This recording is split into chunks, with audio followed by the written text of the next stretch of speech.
ایسا نہ ہو کہ جیل میں کسی کو خبر لگ جائے۔ وہ قیدی خاموشی سے کانسٹیبل کے پیچھے اس کمرے سے نکل آئی اور میں نے سانس روک کے اس کی پشت پر لگے نمبر کو غور سے دیکھا۔ اندھیرے میں بھی مجھے 211 نمبر صاف دکھائی دیا تھا۔ میں اس نمبر کو بہت اچھی طرح پہچانتی تھی۔ یہ کوئی 22-23 سالہ لڑکی کی تھی جو 1 سال سے اس جیل میں موجود تھی، اور جب سے میں یہاں آئی تھی میں نے اسے خاموش ہی پایا تھا، لیکن آج میں نے جو باتیں اس کی سنی وہ تو واقعتاً ہی سر پر آسمان گرا دینے والی تھیں۔ صاحبو، اس سے پہلے کہ میں وہاں سے نکلتی اور واپس اپنی کوٹری تک پہنچتی، میں نے ایک اور عجیب سا منظر دیکھا اور دنگ رہ گئی۔ اور وہ منظر تھا کہ رات کی تاریکی میں اس جیل میں جو کچھ ہو رہا تھا وہ انتہائی عجیب و غریب اور ہولناک تھا۔ میں ایک دفعہ پھر سانس روک کے اپنی جگہ ٹھہر سی گئی تھی، اور کافی دیر بعد جب سے کچھ ٹھیک نظر آیا تو میں بھی اندھیرے سے وہاں سے نکل کر واپس اپنی کوٹری میں چلی آئی۔ میرے ساتھ والی عورت شمع جاگی ہوئی تھی۔ مجھے دیکھ کر غصے سے کہنے لگی، فڑا، تجھے سکون نہیں آتا؟ آدھی رات کو اٹھ کر جیل میں گھومتی رہتی ہو۔ سنا ہے اس جیل میں لڑکیوں کو خود بخود حاملہ ہو جاتی ہیں۔ کہاں جاتی ہو تم؟ اور اگر کسی دن اہلکاروں کے ہاتھوں پکڑی گئی تو یہ لوگ تجھے بخشیں گے نہیں، اور تیرے ساتھ ساتھ میں بھی موت ماری جاؤں گی۔ نہ جایا کرو۔ دبی آواز میں وہ غصہ کرتی مجھے گھور رہی تھی، اور حاملہ والی بات پر میری سی ہنسی چھوٹ گئی۔ میں کیا یہ کنجوس آ گیا؟ بڑی مشکل سے میں نے اپنی ہنسی کی آواز کو قابو میں کیا تھا۔ میری ہنسی پوری ہوئی تو میں نے بڑی سنجیدگی سے پوچھا کہ یہ کیسا عصیب ہے جو قیدی لڑکیوں کو حاملہ کر رہا ہے، اور تم جیل میں رہتی ہو اور موت سے ڈرتی ہو؟ تمہیں تو سیدھے سزائے موت ہونی چاہیے تھی۔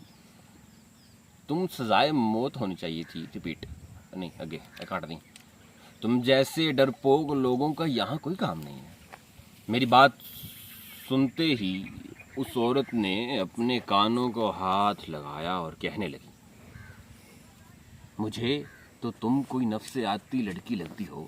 تم سے بات کرنا ہی بیکار ہے۔ سب آدھی رات کو آرام کرتے ہیں اور تم یہاں وہاں ایسے گھومتی رہتی ہو جیسے کوئی شاہی محل ہو۔ اگر کسی دن حاملہ ہو گئی نا، پچھتانا پڑے گا۔ وہ منہ میں بک بک کرتی دوبارہ وہ سونے لیٹ گئی تھی، اور میں کچھ دیر پہلے کے منظر کو سوچ رہی تھی۔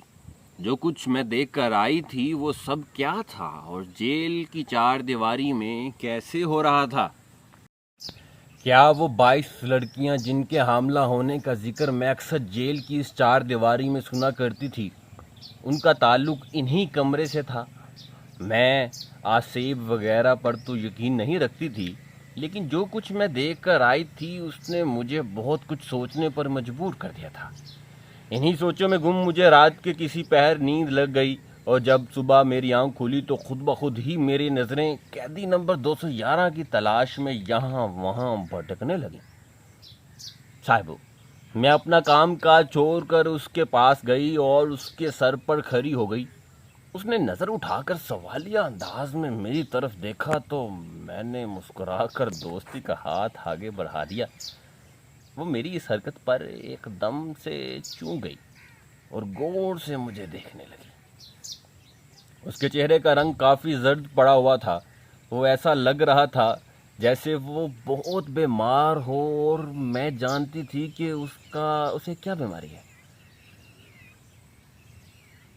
اسی لیے تو میں نے دوستی کا ہاتھ آگے بڑھایا تھا، کیونکہ میں جاننا چاہتی تھی کہ اسے یہ بیماری کیسے ہوئی۔ اس نے میرا ہاتھ تھامنے کی بجائے منہ پھیرا اور اپنے کام میں مشغول ہو گئی۔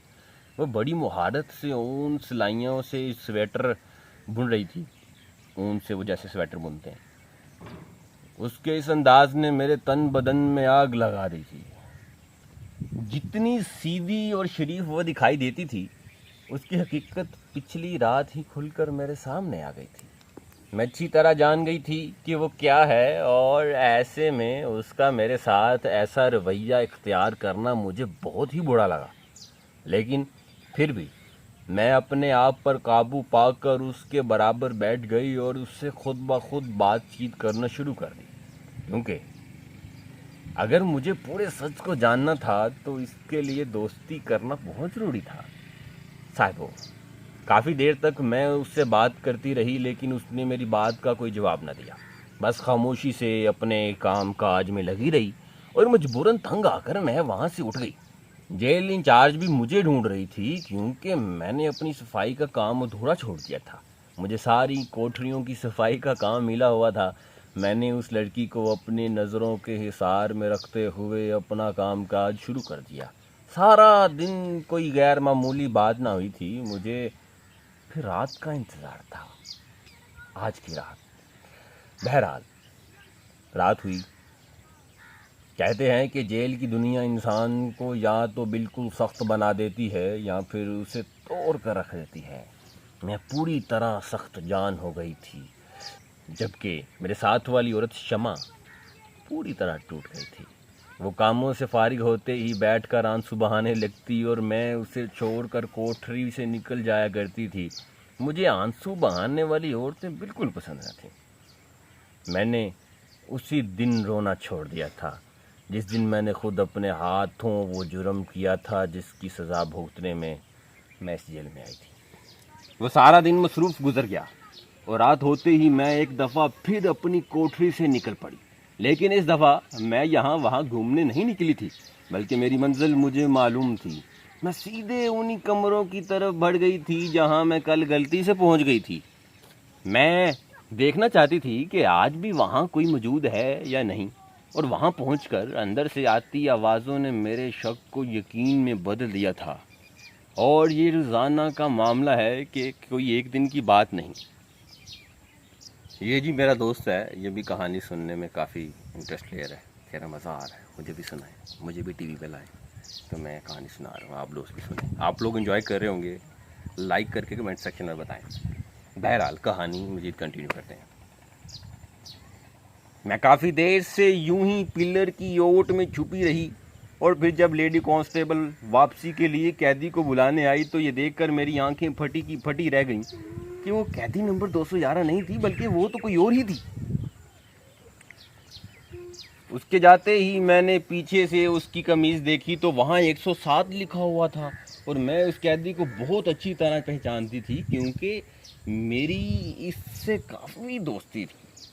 وہ 19 سالہ میوش تھی، یہ بالکل بے قصور تھی اور ایک ناکرد جرم کی سزا کاٹ رہی تھی۔ صاحبو، لیکن مجھے ہرگز بھی اندازہ نہیں تھا کہ آج کی رات یہاں کوئی اور لڑکی آئے گی۔ اس کا یہاں کیا کام تھا اور آج قیدی نمبر 211 کیوں نہیں آئی؟ مجھے کچھ بھی سمجھ نہیں آ رہا تھا۔ اور پھر میں نے وہی منظر دیکھا جو پچھلی رات بھی دیکھا تھا۔ میرے رونگٹے کھڑے ہو گئے تھے۔ جو کچھ بھی تھا وہ اتنا سیدھا سادہ نہیں تھا جتنا دکھائی دے رہا تھا۔ پہلی بار مجھے خوف محسوس ہو رہا تھا کہ شاید میں اس جیل میں محفوظ نہیں ہوں، مگر اب میرے لیے سچائی جاننا زیادہ مشکل نہ تھا، کیونکہ میوش میری دوست تھی اور میری اس سے بآسانی یہ راز جان سکتی تھی۔ میوش میری دوست تھی اور میں اس سے بآسانی یہ راز جان سکتی تھی۔ کافی دیر بعد میں اپنی کوٹری میں پہنچی تو شمع پانی پینے کے لیے اٹھی تو مجھے دیکھ کر کہنے لگی، فراز، تمہیں اپنے مستقبل کا ذرا بھی پرواہ نہیں ہے۔ تم نے اپنے بھائی کو جان سے مار دیا، اس کے قتل کے جرم میں یہاں چلی آئیں، پھر بھی تمہارے چہرے پر اتنا سکون کیسے ہوتا ہے؟ تم کتنے مزے سے یہاں وہاں گھومتی ہو؟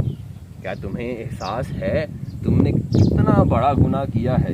ایک بہن کیسے اپنے بھائی کی جان لے سکتی ہے؟ کبھی سوچا ہے کہ تم ساری زندگی انہی جیل کی سلاخوں کے پیچھے رہ جاؤ گی؟ تم سے تو ملنے کے لیے کوئی ملاقات بھی نہیں آتا۔ تم سے تو ملنے کے لیے کوئی ملاقات بھی نہیں آتا۔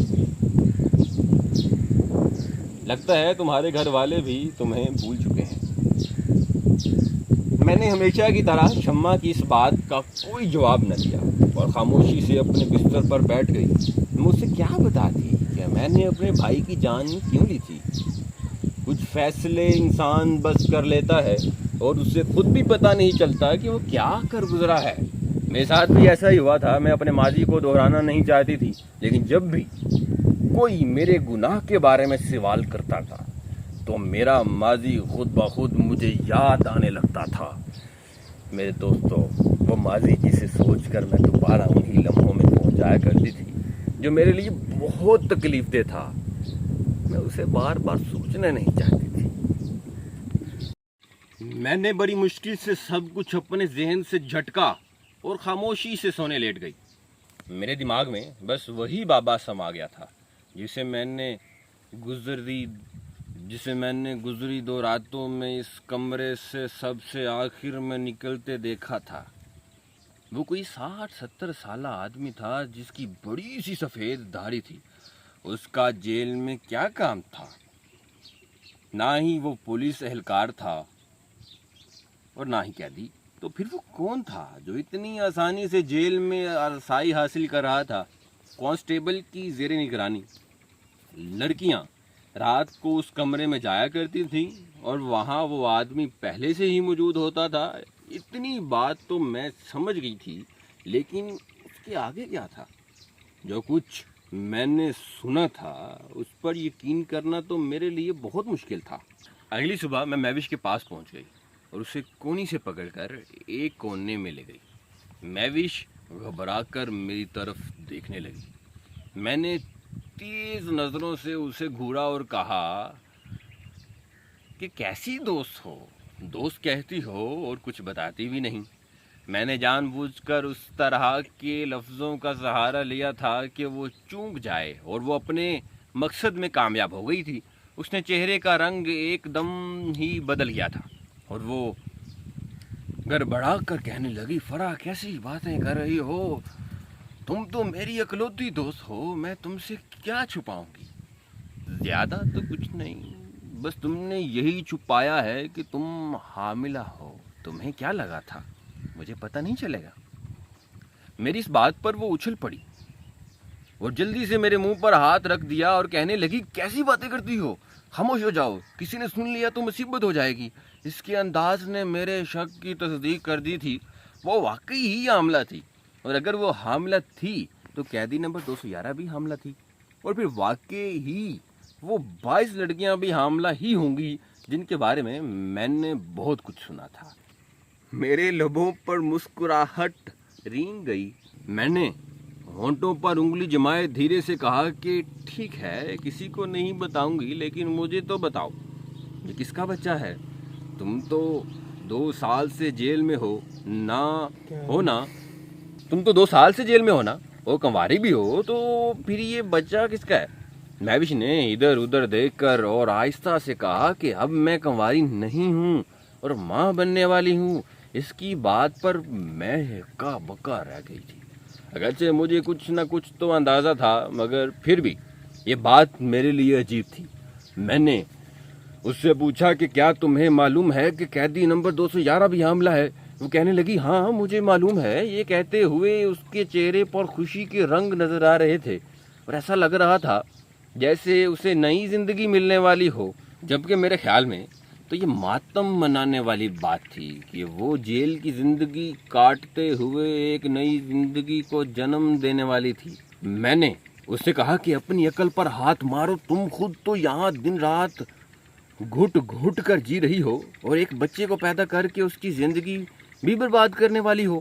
میری بات پر میوش مسکرائی اور کہنے لگی، نہیں، تمہیں نہیں معلوم، یہ بچہ تو ہماری زندگی بدل دے گا، سب کچھ بدل جائے گا اور تم حیران رہ جاؤ گی۔ اچھا مجھے بھی بتاؤ کہ دنیا میں آنے والا ایک نیا مہمان کیسے تمہاری زندگی بدلے گا؟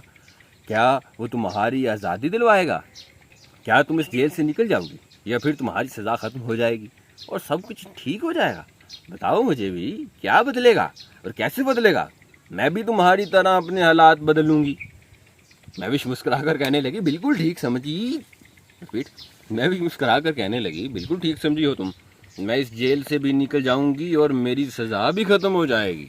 ایک شاندار زندگی میرا مستقبل ہوگی اور میں کسی کو جواب دہ نہیں ہوں گی. اور اگر تم بھی یہی سب چاہتی ہو تو میں تمہارے لیے بھی راستہ ہموار کر سکتی ہوں. بس ایک دفعہ تم بھی حاملہ ہو جاؤ، پھر دیکھنا سب کچھ ٹھیک ہو جائے گا. مجھے لگا مہوش کی دماغی حالت ٹھیک نہیں ہے. میں ایک 20 سالہ کنواری لڑکی تھی اور میری زندگی میں کوئی بھی نہیں تھا، پھر میں حاملہ کیسے ہو سکتی تھی؟ مہوش نے ادھر ادھر دیکھا اور کہنے لگی کہ اگر تم بھی یہاں سے نکلنا چاہتی ہو تو مجھے بتا دو، میں خود اس بابا سے بات کر لوں گی جس کی مہربانی سے خوشیاں میری زندگی میں آنے والی ہیں. تمہاری زندگی بھی بن جائے گی. بابا کے ذکر پر میں کیوں کھوٹی تھی؟ وہ یقیناً اسی بابا کی بات کر رہی تھی جو اس کمرے میں سب سے آخر میں نکل کر جاتا تھا. میں نے مہوش سے کہا کہ پہلے مجھے ساری بات تفصیل سے بتاؤ، پھر ہی میں کوئی فیصلہ کروں گی کہ مجھے کیا کرنا ہے. اور پھر اس نے میری دوستی پر بھروسہ کر کے مجھے وہ سچ بتایا جسے سن کر میں حیران رہ گئی. اور میں نے اس بات کی حقیقت کو اچھی طرح جاننے کے لیے مہوش سے کہا کہ میں بھی اپنی قسمت بدلنا چاہتی ہوں. وہ میرے لیے بھی یہ راستہ بنا دے تاکہ میں بھی اس جیل سے آزاد ہو سکوں. مہوش خوش ہو گئی اور کہنے لگی کہ یہ تو کچھ مشکل نہیں ہے، میں آج ہی بات کروں گی. اس رات مہوش دوبارہ اس کمرے میں گئی اور پھر اگلے دن اس نے بتایا کہ اس نے میرے بارے میں بات کر لی ہے. اگلی رات کو مجھے اس کمرے میں جانا ہوگا. ناظرین گرامی، ڈر یا خوف تو مجھے بالکل بھی محسوس نہیں ہو رہا تھا، البتہ تجسس نے ضرور مجھے بے چین کر رکھا تھا. اور جب میری اس کمرے میں جانے کی باری آئی تو میں بنا گھبرائے اندر چلی گئی. وہ 60 سال کا بابا میرے سامنے بیٹھا تھا. مجھے دیکھ کر مسکرا دیا. یقیناً وہ کوئی طاقتور انسان تھا جو رات کے اندھیرے میں اتنی آسانی سے جیل میں داخل ہو جایا کرتا تھا. میں خاموش تھی. میں خاموشی سے اسے دیکھ رہی تھی اور وہ کہنے لگا، میں تمہاری مدد اس صورت میں کروں گا اگر تم مجھے یقین دلاؤ کہ تم بے گناہ ہو اور تمہیں انصاف نہیں ملا. میں گناہ گاروں کی مدد نہیں کرتا اور نہ ہی انہیں حاملہ کرتا ہوں. کیا بات ہے. میں نے اسے بتایا کہ میں مجرم ہوتے ہوئے بھی مجرم نہیں ہوں. میں نے اپنے بھائی کی جان ضرور لی ہے لیکن اپنا دفاع کرتے ہوئے، اور میرا مقصد اس کی جان لینا ہرگز بھی نہیں تھا. وہ شراب کے نشے میں دھت تھا اور مجھے اپنے دوستوں کے سامنے غلط کام کرنے کو کہہ رہا تھا. دراصل میرا بھائی بری صحبتوں کا شکار ہو گیا تھا اور ہر وقت نشے میں دھت رہنے کی وجہ سے صحیح اور غلط کی سمجھ بوجھ کھو بیٹھا تھا. جب اس نے میرے ساتھ زبردستی کرنے کی کوشش کی اور مجھے اپنے دوستوں کے آگے پیش کرنا چاہا تو میں نے اپنی جان بچانے کے لیے اس کے سر پر گلدان دے مارا. لیکن مجھے کیا معلوم تھا کہ میرے ایک ہی وار میں وہ ختم ہو جائے گا. میں ہرگز اس کی جان نہیں لینا چاہتی تھی. میں تو اپنی عزت بچانا چاہتی تھی. لیکن میرے مقدر میں جیل کی یہ 4 دیواری آ گئی. اگر میری ماں زندہ ہوتی تو شاید ایسا کبھی نہیں ہوتا. لیکن میرے باپ نے جوان بیٹے کی موت کا ذمہ دار مجھے سمجھ کر خود مجھے جیل میں ڈال دیا. وہ بابا میری بات سن کر کہنے لگا کہ ہاں، اس طرح تو واقعتاً تم بے قصور ہو. میں تمہاری مدد ضرور کروں گا لیکن تمہیں اس کے لیے حاملہ ہونا پڑے گا. مجھے مہوش نے پہلے ہی یہ بات بتا چکی تھی لیکن اس بوڑھے کے منہ سے سن کر میں سر جھکا گئی. وہ کہنے لگا، بے فکر ہو جاؤ، تم حاملہ ہو جاؤ گی اور میں تمہیں خود یہاں سے آزاد کروا دوں گا. وہ کہنے لگا کہ بے فکر ہو جاؤ، تم حاملہ ہو جاؤ گی اور میں تمہیں خود یہاں سے آزاد کروا دوں گا. تمہیں اچھی طرح زندگی دوں گا اور پھر تم اپنی مرضی سے زندگی گزارنا. تمہیں گھر بھی ملے گا اور بچے کے خراجات کے لیے پیسہ بھی. بس تمہیں وہی کرنا ہوگا جو میں چاہتا ہوں. مجھے اس جیل میں آئے 8 مہینے ہو گئے تھے اور جب میں نے یہاں قدم رکھا تھا اسی دن یہاں سے واپس باہر نکلنے کی امید ختم کر دی تھی. میں امیدوں کے سہارے جینا نہیں چاہتی تھی بلکہ اپنے حال کو قبول کرنا چاہتی تھی. آج پہلی دفعہ کوئی مجھے یہاں سے باہر جانے کی آس دلا رہا تھا. وہ نہ چاہتے ہوئے بھی میں نے اسے اس آس کا دامن تھام لیا تھا اور میں اس کام کے لیے راضی ہو گئی تھی جو وہ مجھ سے کروانا چاہتا تھا. میں نے بخوشی اپنے سامنے رکھے کاغذات پر دستخط کر دیے تھے۔ وہ رات میں نے اس کمرے میں اسی بابا کے ساتھ گزاری تھی، اور وہ بھی اپنی خوشی اور رضامندی سے، کیونکہ جو کچھ میں کر رہی تھی وہ میری نظر میں غلط اور یا حرام نہیں تھا۔ اس بابا نے میرے ساتھ جائز تعلق بنایا تھا، اس نے مجھ سے مشروطاً نکاح کیا تھا۔ پورے 2 مہینے بعد میں حاملہ ہو چکی تھی، اور اس بابا نے اپنے وعدے کے مطابق بچہ پیدا ہونے سے پہلے نہ صرف مجھے جیل سے آزاد کروایا تھا، بلکہ مجھے ایک چھوٹا سا گھر، زیور اور پیسہ بھی دیا تھا۔ میں اپنی زندگی اپنی مرضی سے گزار سکتی تھی، اور بچے کی پیدائش کے ساتھ ہی اس نے وہ معاہدہ بھی ختم کر دیا تھا جو اس نے اس رات میرے ساتھ کیا تھا۔ وہ معاہدہ دراصل نکاح کا تھا۔ وہ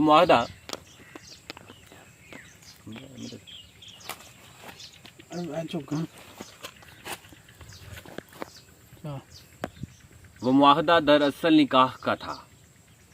وہ آدمی جیل میں موجود ایسی لڑکیوں سے نکاح کرتا جن کو بغیر کسی جرم کے سزا ہوئی ہوتی۔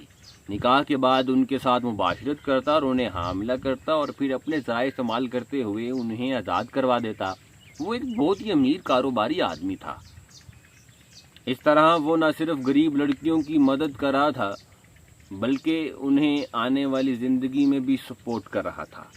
لیکن عجیب بات یہ تھی کہ بچے کی پیدائش ہوتے ہی وہ لڑکی کو طلاق دے دیتا، اور لڑکی اپنی زندگی اپنی مرضی سے گزارنے کی حقدار ہو جاتی، اور پھر وہ کسی نئی لڑکی سے نکاح کر لیتا۔ اس بابا کا کہنا تھا کہ وہ یہ سب کچھ صرف اس لیے کر رہا تھا تاکہ بے گناہ لڑکیاں آزاد ہوتی چلی جائیں اور آگے اپنی زندگیوں میں مستحکم بھی ہو جائیں، اور اولاد کا ساتھ انہیں جینے کا سہارا دے دے۔ وہ خود کو تنہا سمجھ کر دوبارہ کسی غلط کام میں ملوث نہ ہو، اور اولاد کی خاطر سیدھا راستہ اختیار کریں۔ میسم کی پیدائش ہوتے ہی اس نے مجھے بھی طلاق بھیج دی تھی، اور میرا میسم کا 10 سال تک کا ماہانہ خرچہ اٹھانے کی ذمہ داری بھی لے لی تھی۔ میں آج اس کے دیے گھر میں رہتی ہوں جو اس نے حق مہر میں میرے نام کیا تھا۔ وہ باقاعدگی سے ہر مہینے مجھے 20,000 روپے بھیج دیتا تھا۔ صاحبو، میں نہیں جانتی کہ جو کچھ وہ مدد کے نام پر جیل میں قید لڑکیوں کے ساتھ کر رہا ہے اس کی شرعی طور پر کیا حیثیت ہے، لیکن میں اتنا ضرور جانتی ہوں کہ اس کی وجہ سے مجھ جیسی لڑکیاں جیل کی 4 دیواری سے باہر نکل آتی ہیں اور ایک خوشحال زندگی گزارنے لگتی ہیں۔ میسم کی پیدائش نے مجھے بھی ایک نئی زندگی دے دی، اور میوش بھی میری ہی طرح میرے ہی محلے میں ایک اچھی زندگی گزار رہی ہے۔ ہم دونوں سہیلیاں اب بھی ایک دوسرے سے ملتی ہیں۔ صاحبو، اب اختتام میں اس لڑکی کا یہ کہنا ہے کہ وہ صحیح اور غلط کا فیصلہ آپ دوستوں پر چھوڑتی ہے، کہ اس بابا نے جو اس لڑکی کے ساتھ کیا، کیا وہ صحیح کیا یا وہ غلط کیا۔ آپ کی آراء کا انتظار ہمیں کمنٹ سیکشن میں رہے گا، اور جس لڑکی کے ساتھ، جس سبسکرائبر کے ساتھ یہ واقعہ پیش آیا، اس نے ہمارے ساتھ شیئر کیا، اور وہی واقعہ ہم نے آپ دوستوں کو جو ہے وہ سنایا۔ سنانے کا طریقہ کار تھوڑا سا تبدیل تھا، تھوڑا چینج تھا۔ کہانی سنانے کے بعد ہم جو ہے نا اب واپس گھر کی جانب گامزن ہیں اور گھر جا رہے ہیں۔ تو یہ کہانی آپ لوگوں کو کیسی لگی؟ اس کہانی کے بارے میں آپ نے اپنی آراء سے ہمیں کومنٹ سیکشن میں نوازنا ہے، اور ویڈیو کو پسند آنے کی صورت میں لائک کرنا ہے، چینل کو سبسکرائب کرنا ہے، اور ساتھ بیل آئیکن کو بھی کلک کرنا ہے۔ اس منفرد طریقے سے کہانیاں جو ہے ہم آپ کو ڈیلی بیس پہ جو ہے انشاءاللہ لے کر آیا کریں گے، اسی چینل پہ لے کے آیا کریں گے۔ ہمارے ساتھ بنے رہیے اور چینل کو سبسکرائب کر لیں، ویڈیو کو لائک لازمی کرنا ہے۔ اگین کہہ رہا ہوں، آپ کی مہربانی کر دیں، کوئی بات۔ السلام علیکم۔